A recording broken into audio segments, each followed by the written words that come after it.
going on? You know who it is. You know what it is. All right, you guys, peep game. First of all, great interview with Bobby Brown. Really enjoyed the interview with Bobby Brown.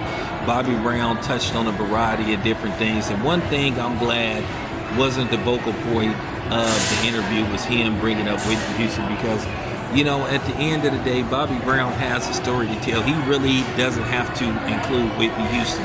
Bobby Brown is a fascinating person, and he could do an entire interview without even bringing up Whitney Houston, because Bobby Brown went through hell and back, and that's just real talk. And it's funny when you think about it. At one time, Bobby Brown was the dude, man. When I say Bobby Brown was the dude, he was that dude. I'm talking about, man. You know, I know some of y'all wasn't born, and I appreciate the fact that I got a lot of, you know, youngsters that follow my channel, but boy, you just don't know, you know, that late 80s going into the 90s, whew, man. Like I say, Bobby Brown was that dude. And I like the fact that he brought up how Britney Spears butchered my prerogative. I'm sorry, sometimes I'm just gonna say it, man. People just, I don't care if we get back, you know. I'm sorry, there's just certain songs that people from Britney Spears community just shouldn't touch. Leave our shit alone sometimes. Let us have shit to ourselves. But then again, that's an impossible task to ask for, because like I said, we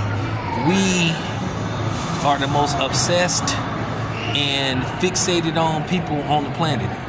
We stay in people's mouths and we stay on people's minds, even when we ain't thinking about them. But I'm glad that Bobby Brown touched on that. But it was a great interview with Bobby Brown, because he was, at one time, he was the king of R&B. I mean, when you saw Bobby Brown perform on TV, or whether you saw him in a concert, you was in for a treat.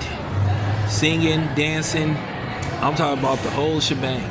So, you know, great interview by Shannon Sharpe. Shannon Sharpe been on it lately since those dud interviews he had with, you know, I ain't even gonna mention their names, because they ain't even worth mentioning. But there is a couple of interviews that I would like for Shannon Sharpe to at least consider conducting with a couple of different individuals. You know, I'm gonna talk about it later on, and that's just real talk, who he should consider, and I'm gonna explain why in separate videos. But yeah, great interview by, you know, Unc. Anyway, this your boy Town. I'm out.